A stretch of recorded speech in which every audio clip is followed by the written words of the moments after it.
This is episode 118 of the Equestrian Author Spotlight podcast. I'm Carly Cade, and today I'm speaking with Nancy Lee Gerson. Nancy is a certified Equine Gestalt Coach who partners with her herd of horses to help people deepen their self-awareness, heal from long-buried wounds, and reignite their passion for life. Her memoir, The Horse Who Changed My Life, My Serendipitous Journey Through Equus, is a heartfelt story documenting the life-changing, serendipitous journey of a New York City lawyer who learned how to deepen her capacity to connect to the wisdom of her heart through horses. Settle up for an inspiring conversation about the life-changing power of horses, embracing serendipitous journeys, leaning into interspecies connections, and seeking synchronicities. Now, let's get into the interview. Welcome to the Equestrian Author Spotlight podcast, a podcast featuring interviews with equestrian authors who love all things horses and writing about them. In each episode, you'll hear inspirational stories from horsebook authors, including writing advice and marketing tips to help you write your very own horsebook. If you're an author, aspire to be an author, or simply love horsebooks, then you are in the right place. I'm your host, Carly Cade, and creative writing makes my spurs jingle. Hi, everyone. Welcome to the Equestrian Author Spotlight podcast. I'm Carly Cade, and today I'm so excited to have Nancy Gerson on the show with me. Hi, Nancy. Welcome. I'm just as excited, I am sure. Well, I'm so happy you're here. And for people who listen to the show, or if you're new, welcome. How I always like to kick these interviews off is asking authors how horses have touched their lives. So Nancy, would you share a little bit about that with us? Yeah, that could take up the whole hour, but we won't do that. We have other things to get to as well. Horses, really, the title of the book says it, it says The Horse Who Changed My Life. Horses in general changed my life.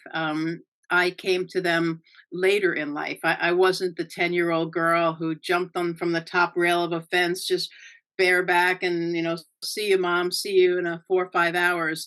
I think those stories are thrilling. That wasn't my way into horses. They came into my life when I had an active law practice, marriage, children, a rock band, a folk rock band that I co-founded. And then I went on a women's horseback retreat and for 5 days in Colorado. And 4 months later, I was living with a herd of horses. It's quite a story. That is amazing. And that inspired you to write your book, Yep. The Horse Who Changed My Life, My Serendipitous Journey Through Equus. Now, without giving too much away, tell us a little bit about the book, the horse. That's a big jump, from not being the little girl who dreamed and dragged their parents to horses and then coming to them a little later in life. I'm always fascinated about these stories. So share a little bit with us about the inspiration behind the book. Yeah, it's funny. It's funny to be that person who's, quote, got the story, because I too, I love story. This is a whole other podcast, Carly, but story is so essential. That's a whole beautiful, big, beautiful topic. How we're storytellers and we're listeners to stories. Big, unity there. So now I'm this person with that story. So I kind of always look outside of it and think, wow, these last 12 years, I have quite a story. Who knew? Yeah, my daughters had some horseback riding in their lives. I did not know that would be in my life. The book really, it has some riding components in it, but it's also about the serendipities and the synchronicities that aligned to have my life become one with horses, to have a horse change my life. I wanted people to really know just how it is that I came to be living down a dirt road by myself with a herd of horses. It's not the typical way. Nobody else in my family has horses. So that's what I wanted the book to explore with people, how you can watch for the signs in your life, the magical connections, and you actually can have your life be changed, whether it's with horses, as in this case, or some other big change. I love that. I'm a big believer in that also, that there's signs and there's a path for you to follow if you're paying attention that kind of leads you to the next phases or this next story or, the inspiration behind a project. And a lot of times it is something that we're not constantly doing. It's like this big, new, bright, shiny thing, and it can be scary, but it's also a very exciting time. So looking for those clues on, which way to go, I think really guide a lot of people, whether they know they're there or not. Now, you said you later in life you took a horseback riding retreat in Colorado. Can you set the table for us a little bit about what led you to wanting to do that? I mean, did a friend tell you about it? Did you just say, I'm going to do this? I don't know. Like, let's see what it Um, is. Like, what happened there? well, this is pretty wild. Yeah, I usually take it from the women's retreat onward. But for you and your audience, I'm going to scroll it back to the serendipities that came before, actually. It was July 2010. I had gone to this guitar camp for like 4 days, and I was way over my head. It was supposed to be this like elementary level master camp. Forget it. Everybody was like zipping up and down the fretboards. I was just barely catching on. And we were taught these things called partial chords on the guitar.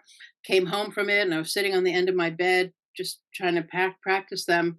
And a song came out of me, literally. And I was a songwriter, but this song came out of me with the refrain: saddle up your spirit, ride high and free and true. Saddle up your spirit, that pulsing joy is you. Mm. Saddle up your spirit, the winnings in the ride.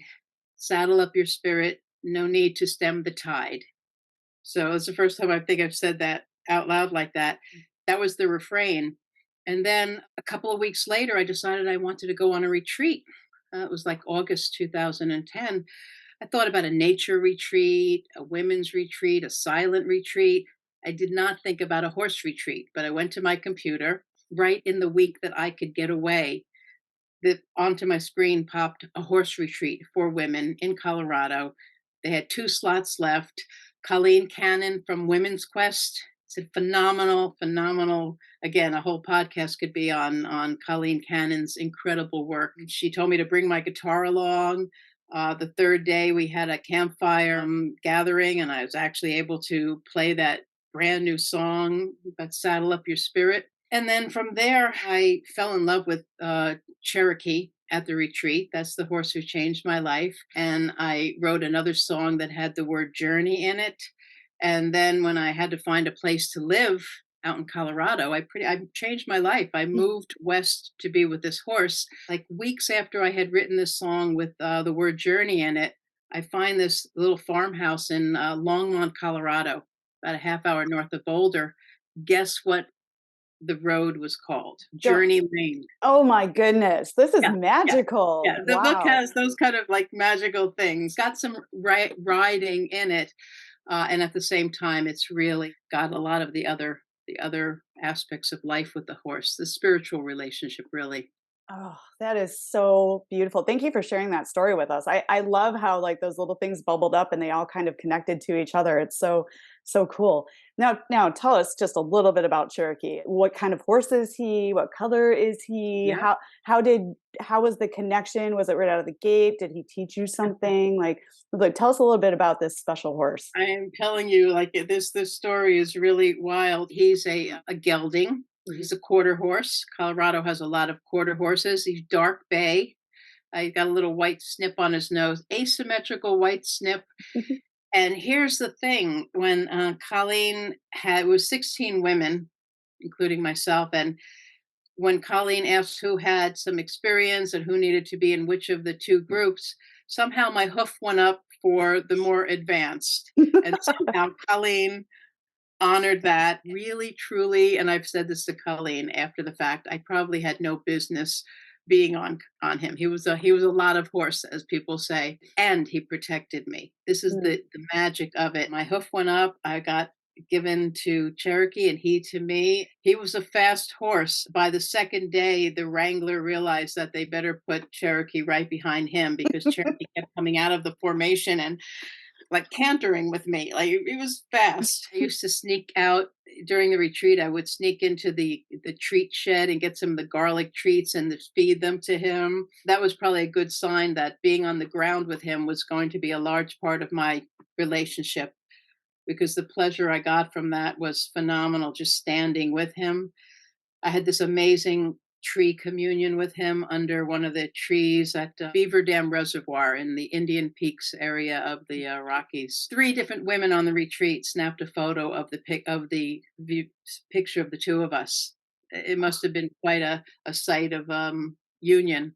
And they Oh. sent them to me, the pictures. That was when I had my first, what I didn't even know to call an animal communication with him. Mm-hmm. Took a year and a half later with Anna Twinney to find out that that was an animal communication. Again, I was on the ground with him, so these were signs that my relationship with him would have a lot of connectivity right on the ground. He kept me very safe, though. He did. He could move fast. That is so, so beautiful. It's just incredible. What I love too that you said is, oh, so much of your connection with him did come from the ground. I think that sometimes people think of horses and they're just to ride. I have that same experience with my animals, my horses. So much of like the relationship building and communication between us is from the ground as opposed to sitting in the saddle. Like I love riding, but I spend a lot of time with them on the ground, and there's a lot of rewarding Yeah. energy that is shared just from being on the ground. Like my mare that I've had since she's 3, she's now 19.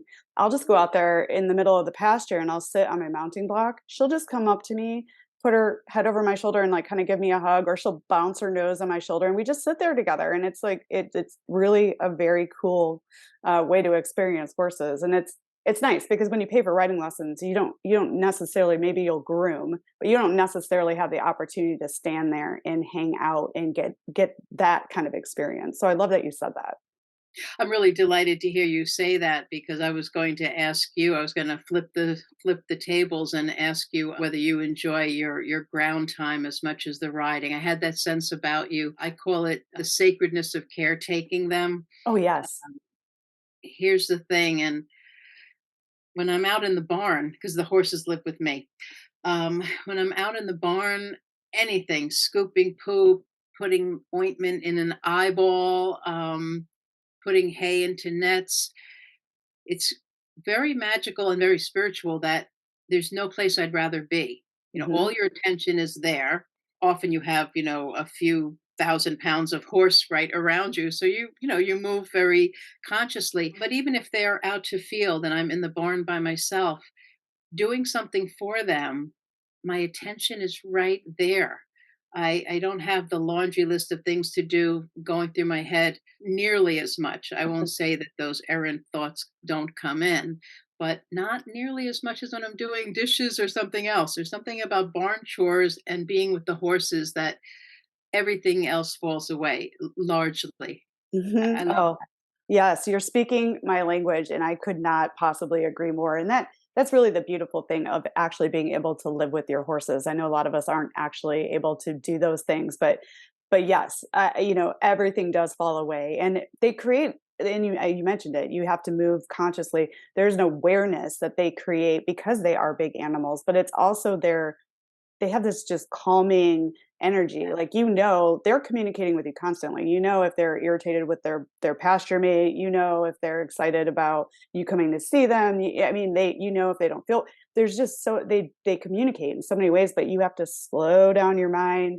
slow down how you're interacting, and pay attention. I think horses really do teach us to pay better attention. yeah, I'm so glad you said that. I knew we were going to have an amazing yeah, conversation when you reached out to me and you shared what your book was about, and I was like, oh, this is going to be fun, because we're yeah. definitely on the same page. Now, a book though, right? So you worked in law. You ended up lifting your life to be with horses out west, which is so cool. And then comes a book. What actually inspired you to take on the book? So, lucky for me, I have always been a massive journaler. Mm. So there I was down this dirt road in northern Colorado, Journey Lane. It's literally a dirt road, by myself.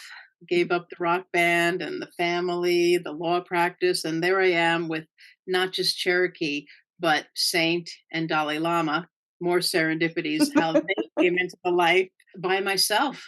with them, and I was journaling galore. I mean, everything was there were no small things. The you can say there were big ahas and little ahas. Man, Carly, they were all big ahas to me. Mhm. Everything I was doing with the horses, whether caring for them physically, whether noticing their quietness, whether discovering, I didn't even know to call it walking at liberty. I didn't know Mm. what I was doing with my horses was walking at liberty. I just had this very innocent babe's innocence that if I go this way, they're going to come with me. I didn't realize that there's something very special and cool about that. It's even got a name, Walking at Liberty. Mhm. So I massively journaled, and when it came time to meet a girlfriend at the Pancake House on 119 in Longmont, I let her read a journal entry or two, which I was they're very intimate passages, but I let her read them. She's a horsewoman, and she started to cry, and she said, "I can see the movie." Oh my, that's It great was feedback. breathtaking, really. And I thought, okay, well, maybe a book could come from this. And I kind of pity the person that doesn't have a lot of journals to repair to when starting, because I don't know that this book would have been written if I didn't have not just journal entries, but obsessively color coded by theme journal entries. I'm not kidding. I kept a running annotation of which entries were about animal communication, which were about poems or songs that came to me about horses, caretaking them. I literally had 5 different colors, ahas. And so writing the book was a lot easier to start off with that way. Thank goodness. That's amazing. It's almost like your subconscious or that magical flow of the universe or something was actually mapping the book for you before you even knew it was going to be a book. Like that is really incredible. Journaling. Oh, there's so much value in journaling. I recommend anyone who's a writer to keep a journal. That's how my first book came to life. So there's a lot to be said for that. Now, of course, we don't want to give too much away about this magical story of yours, but are there, I mean, you've touched on some of the messages like this, the be it working from the ground with horses, the spiritual nature of things. Is there a message you hope readers take away after they close the final pages of your book? Yeah, the few different messages. The book has a lot of, I think, inspiration for people to start noticing what in their life might be giving them a call to action.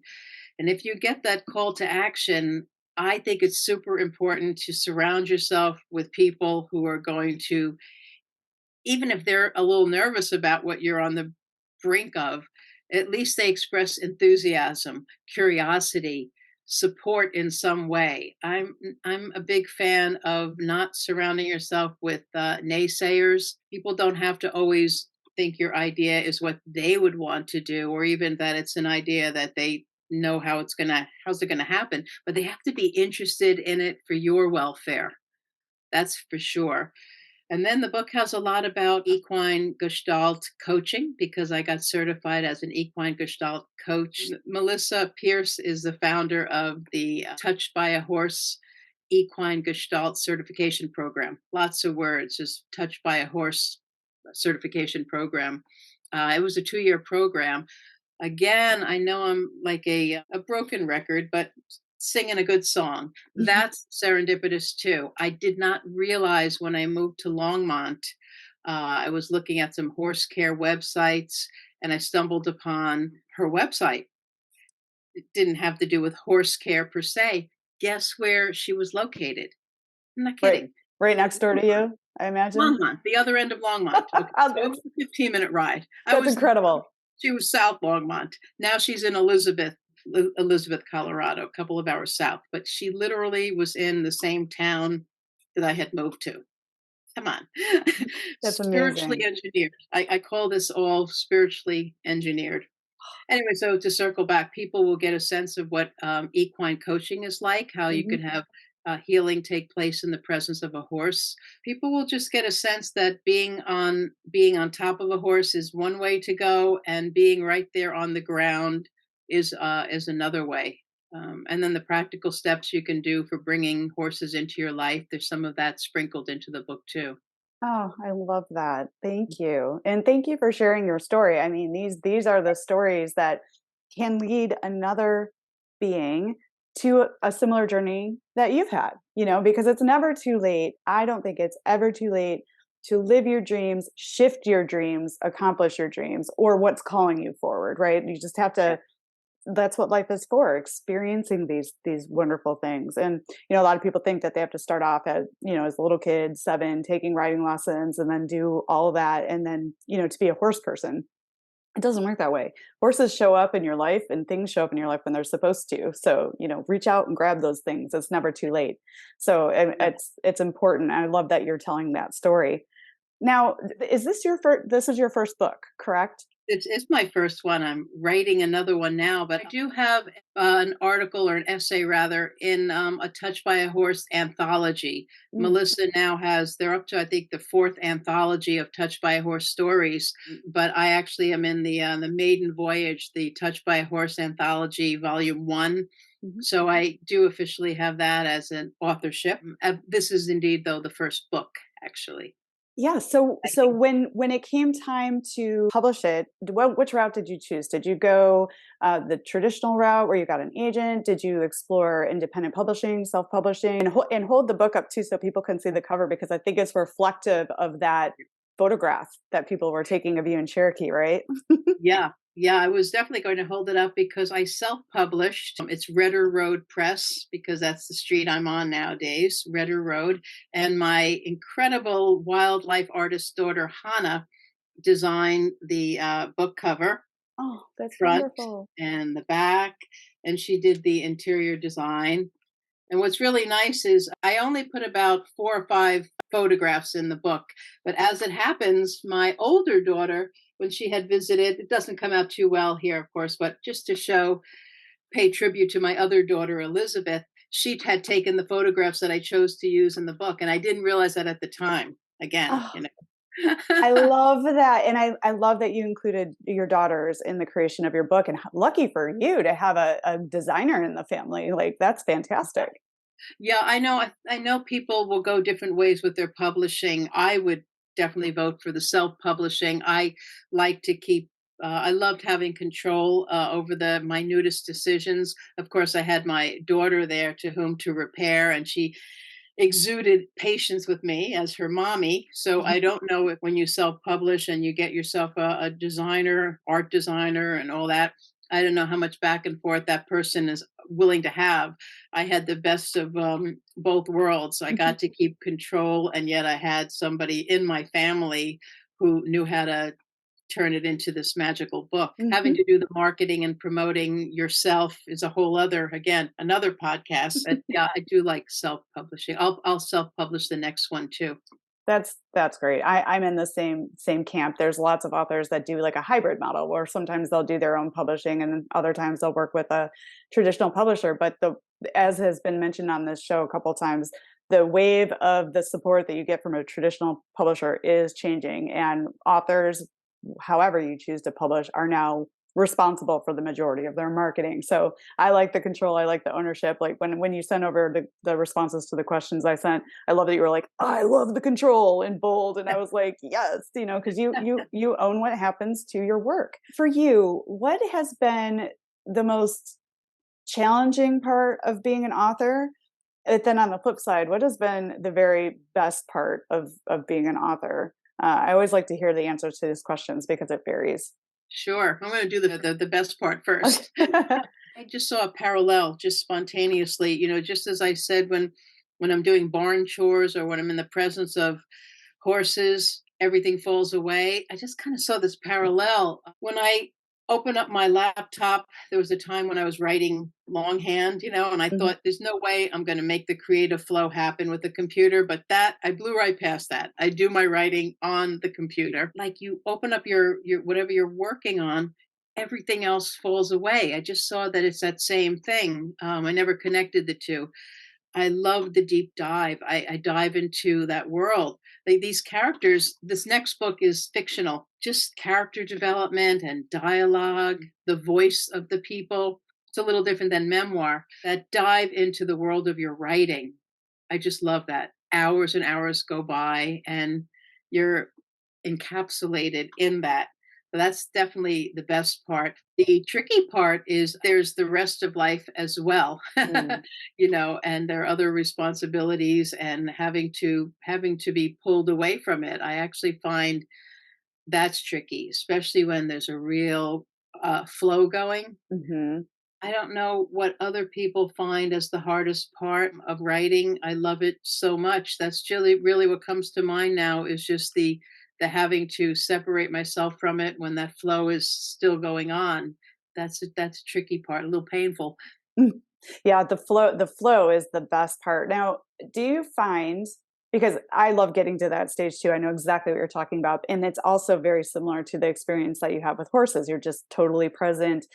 It comes alive, your time flies by. But I think for a lot of authors, it's particularly as they're first starting, just sitting down and getting in action is difficult, right? But then when you force yourself to do it, then you get to that state and then you don't want to leave it. Did you find that just sitting down at any time has been a little challenging, like motivating yourself to sit there, but then once you got going it was just fine?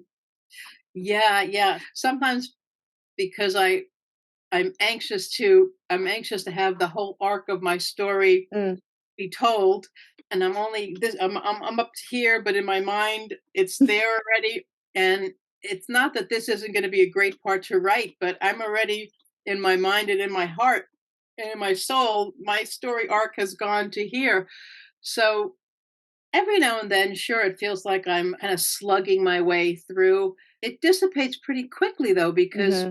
even though you may be wanting to get to there, once you start having the dialogue of this character here, you're invested. You do have to push through the resistance. And then Hmm. the magic really does start to happen. I love writing. I don't know if it's like that for everybody else. It doesn't take that much effort to slough away any of the begrudgingness that might be there. Hmm. Just got to push through. I've talked with others who have that same experience sometimes with actually settling up and going for a ride. It's like for some reason there's this resistance, like I'm tired or I have to do the laundry or work was long today. But then you get out there, you settle up, you go for the ride, you feel amazing when you come back and you're like, why on earth did I resist that? I have that same experience with writing. Once you sit down and do the work, it just starts happening and it's magical and then you feel great afterwards. So it's just a really funny little piece of doing something that's good for you. It's like a little hurdle you have to jump over, and then you're like, Yeah. wow, why did I ever resist this? So much in life is like that, Carly, like that first step, the Hmm. first step, the first step, the first step. And I don't know why my mind would draw this right now, but it's one of the real beautiful masters from the early days, Ray Hunt, or Hmm. possibly Bill or Tom Dorrance, one of those maestros. I just was rereading something about the point from 0 to 1. I don't know if I'm gonna get this right. I hope they'll forgive me and their spirits. You might want to get from 0 to 10 with your horse for a particular skill. And the most important part is from 0 to 1, where are you really there with your horse? Are you feeling into the horse? Forget the training and the increments, getting him or her to do this or that. 0 to 1 is what is most important with a horse, right at the outset. But this just is reminding me that the most important part of any task is that initial impulse, right there, feet on the ground or in the stirrups, and the resistance has to be pushed through because then the glory is coming. It's coming. Yes, I'm so glad you said that too. That's exactly right. That is amazing words of wisdom for anyone, for anything that you take on, but most especially the things that are most important to you. So I'm really glad that you said that. Now, going to shift gears just a little bit. I asked the question, is there something your readers would be surprised to learn about you? And you already made a couple mentions of being in a folk rock band and being Yeah. a songwriter and a musician. Talk to us a little bit about that part of your life. I'm going to tell you the name of the band. When I went to that horse camp July of 2010 and wrote the song that had "Saddle Up Your Spirit," I met uh, a man there who then became the co-founder of this band. He played lead guitar. I played rhythm guitar. We brought on a drummer and a bass player, and I was the only singer, untrained, mind you. The Jewish population would say that I had chutzpah, didn't have any lessons, and I was barely played a little guitar, but I did a lot of writing of poems and songs. Anyway, we had to come up with a band name once this is getting real. We were only together for 2 years, but we put out an album, a full album. We needed a name for the band, and since I wasn't coming up with one, nor my bass player nor drummer, Dave, bit of a brainiac, very intelligent fellow, gave us a name that we didn't say no to. So we became the Precambrian Rabbits. Oh my goodness. Dave found on Wikipedia something about how the Precambrian age was like 25,000 years ago, and if you were to find a rabbit fossil back before that age, it would be like this phenomenal thing. So yeah, I'm not kidding. We became the Precambrian Rabbits. Nobody voted it down. We did rehearsals at my place for 2 years, twice a week, steadily. Gigged about 12 times. Put out an album, mostly my originals, and then a couple of the other band members, and one or two covers. Just one cover. And then I moved to Colorado. And the way things happened, though, is our bass player had a serious family loss and had dropped out of rehearsal. I went to this guitar camp, and then I went on the retreat, and it all just fell into place. So it wasn't just me leaving the band. We already had kind of lost our bass player. So that's one thing about me. I think I mentioned already that I was a practicing attorney for about 35 years. And then I recently retired from that. I'm now writing a piece of fiction. I've got about 270 pages of it. Oh, that's great. Yeah. It's called a Sanctuary for All. It takes place in an animal rescue, Kind Heart Animal Rescue. It's going to have in it some animal communication, some Reiki for animals, some equine assisted therapy, some teenagers on the autistic spectrum. They're going to run the program. So it's going to weave in topics that are really deeply my passion, and in a fictional way. So I'm having a lot of fun with character development and dialogue, really a lot of fun. And I'm so excited for you. That is wonderful. And I can see how lit up you are with this new adventure, in writing and the shift in life. And I love that you did the band and you checked that out. You had that awesome experience, and then it shifted over here. This is where you're focusing your creativity now. That's so wonderful. I wanted to ask you also, have you read or listened to anything recently that has really inspired you? Oh, yeah. I think I have to reread it too. It's by Elizabeth Gilbert, Big Magic. That's a wonderful book. Gosh, I will confess to lying in the tub, bubble bath, holding the book above the bubbles, laughing out loud. And I don't know why this is. I'm not the easiest laugh. I'm not the easiest audience. I can watch comedians on TV and I might laugh at a few of the jokes. I don't know why that is. I'm not really a negative Nelly, negative Nancy, but I don't find everything funny. That book, I mean, I was in the bathtub just laughing out loud with myself and Elizabeth Gilbert. She has just quite the way of tickling your funny bone. And at the same time, every sentence was like a pearl of wisdom. It's thrilling, really.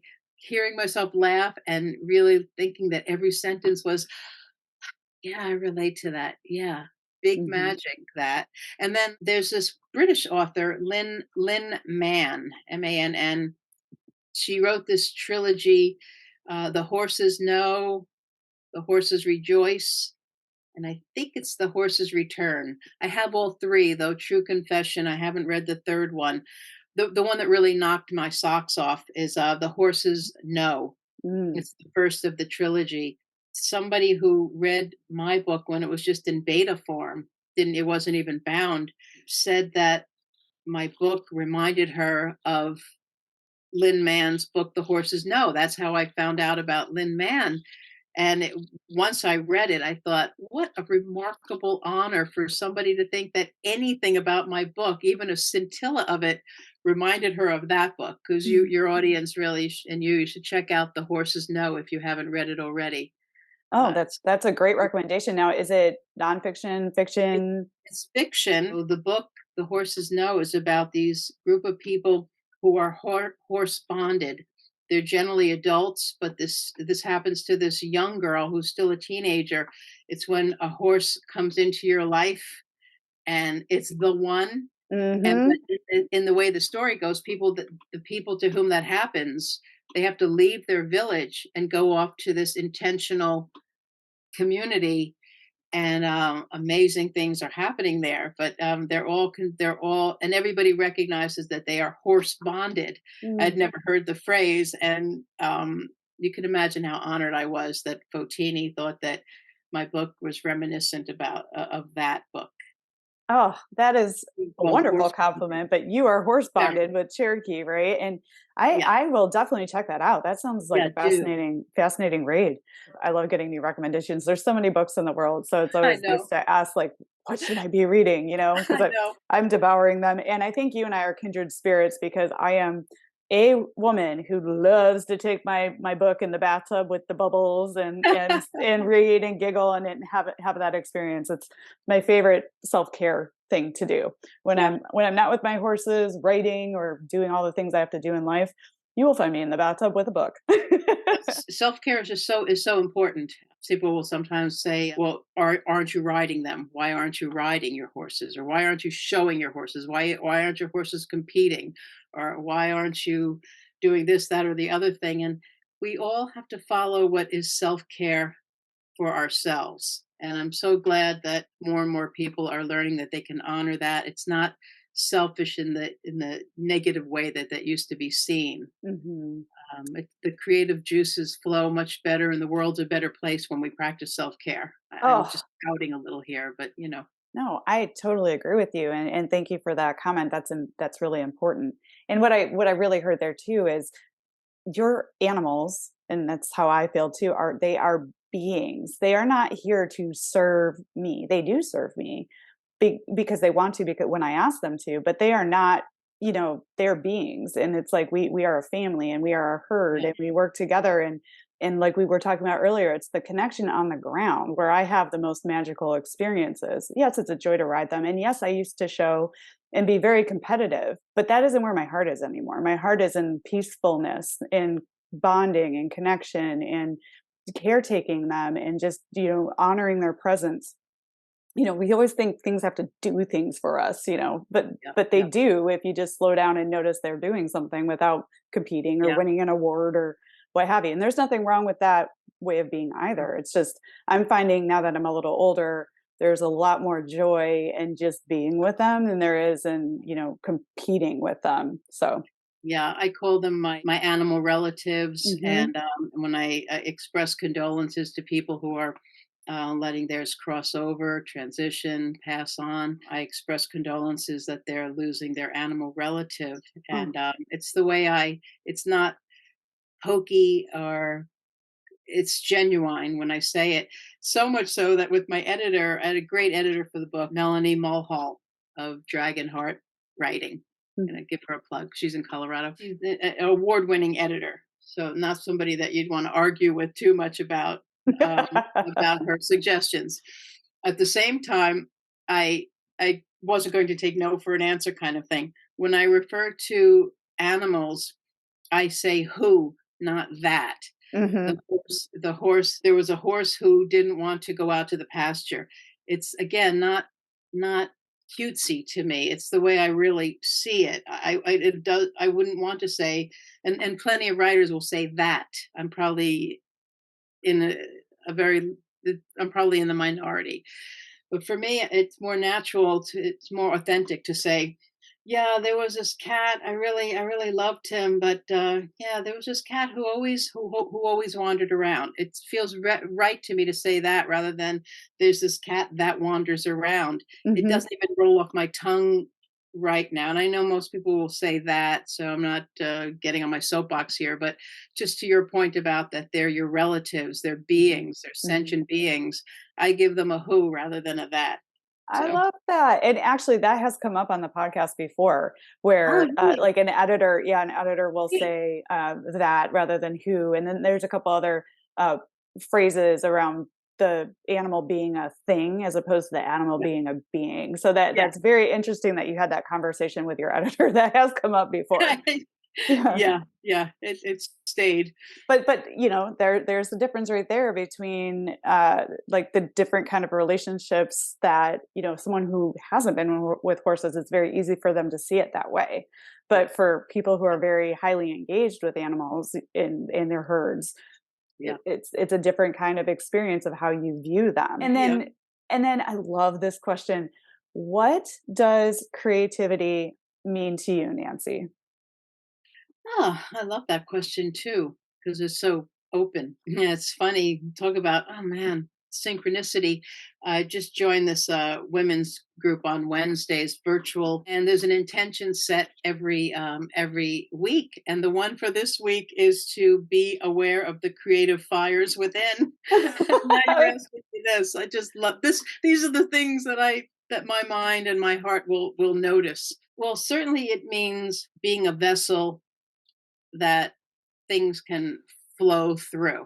I've never really said it that way before, but somehow the word vessel is coming up just organically. I think we put stopgaps in, and we like the self critic and the tutor is in there. And I really think we don't even need other people to criticize our creative processes. We can do it very well ourselves. Thank you very much. Yes. So I think just sitting quietly and seeing what's rising is the first step.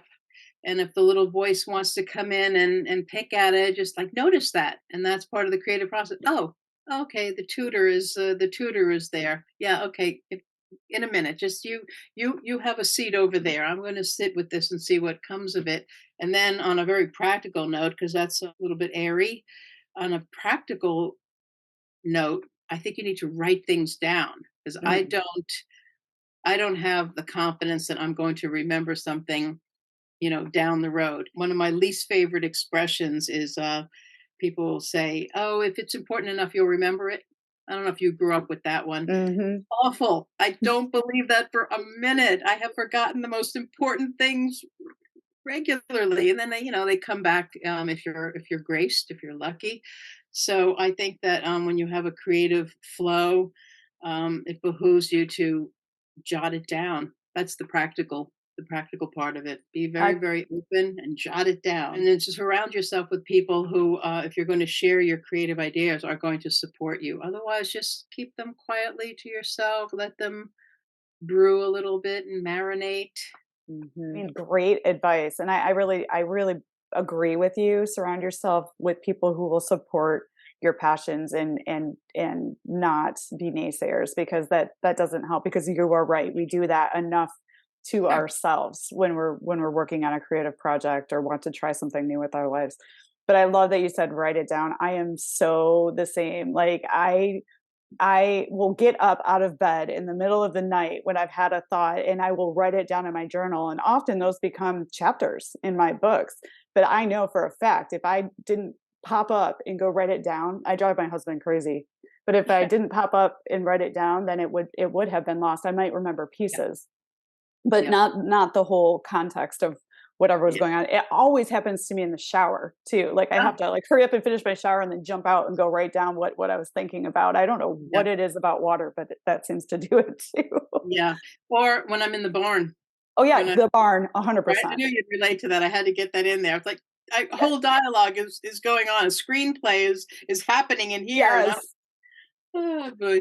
totally. In the barn too. Yeah, I should have that should have been probably number one. That's where it mostly happens. But I'm pretty smart. I take my journal out with me, so it's just there. So when something comes up, I go over and Brilliant. I write it down, and then I go back Oh, to what I was brilliant. doing. Yeah, I always have it Don't right there do with that. me. I love that idea. Thank you. Thank you. Thank you. Yeah. In the past, when I boarded my horse and I hadn't started taking my journal with me, I would rip out the inside of like a feed bag, you know how it's got the paper sack I in there, love it. and find a pen and write it down that way too, just because I didn't have anything. And then I started bringing my journal. I love that. I mean, I think if you asked, again, I think of this as something feminine. If you asked, 10 women, what are the weirdest places they've written down notes, we would get some hilarious ones. I won't take the time now to tell you. A couple come to mind, but I love yours. I love yours. The underside of a feed bag. That is perfect. Okay, you've got to tell me one of your weird places you've written down notes. I have to hear one. I once reached out at night in my bedroom and took the bottom of a Kleenex tissue box and just wrote it on there with a pen in the dark, not even with a light on, because it was before I had an iPhone with a flashlight. We're going way back. And then in the morning, I was actually able to read what the bottom of the Kleenex box had. That's an old memory. Oh my gosh, that is amazing. You know what? Maybe I'll start. I think you just inspired me. Maybe I'll start asking that question at the end of future podcast episodes as we come up on a new season. I love it. I'm sure you'll get some interesting ones. I'm sure of it. I feel that. I love that. Thank you for inspiring that. I once wrote notes on a Cheez-It box that was in my car, like with a Sharpie. Great. Oh, that's so good. That is so good. And Nancy, I have enjoyed this conversation so much. I've loved connecting with you and talking with you. And I think we're on the same page about so many things. This was fun. It was funny. It was deep. It was connected. I so enjoyed it. Would you share with listeners where they can find more information about you and your books? That's very generous. To answer your question, where people can find me, my website is very simple, nancyleegerson.com. I'll spell it NancyLeeGerson, nancyleegerson.com. My daughter created the website so that people can buy the book directly from me and get a nice autographed copy with a note. I really encourage that piece. But the website also has the traditional online markets, Amazon and indie books and Indiegogo, I think. Maybe Thrift is on there. So that's the website. And then I'm on Instagram at Nancy Lee G8. Mm-hmm. And then my personal Facebook page is Nancy Lee Gerson. And now I get to say that the Horse, Human, Spirit, a Triad Facebook group. It goes Horse, Human, Spirit, a Triad. I don't know if a Triad comes up when you search for it. That's the official name. But if you just put in Horse, Human, Spirit, that's a Facebook group that I have with Linnea Paxton Hone and Janet Alexander. We're hoping that will be a real community of people connected to the spiritual and emotional aspects of their time with horses. So people can find me there too. I believe the world gets changed person by person by person, horse by horse by horse, being by being by being. I love that. That is so beautiful. And I will make sure to link to all those places in your show notes so people can get directly to you and your books. And Nancy, thank you so much for the gift of your time. It has been such a pleasure having you on the podcast.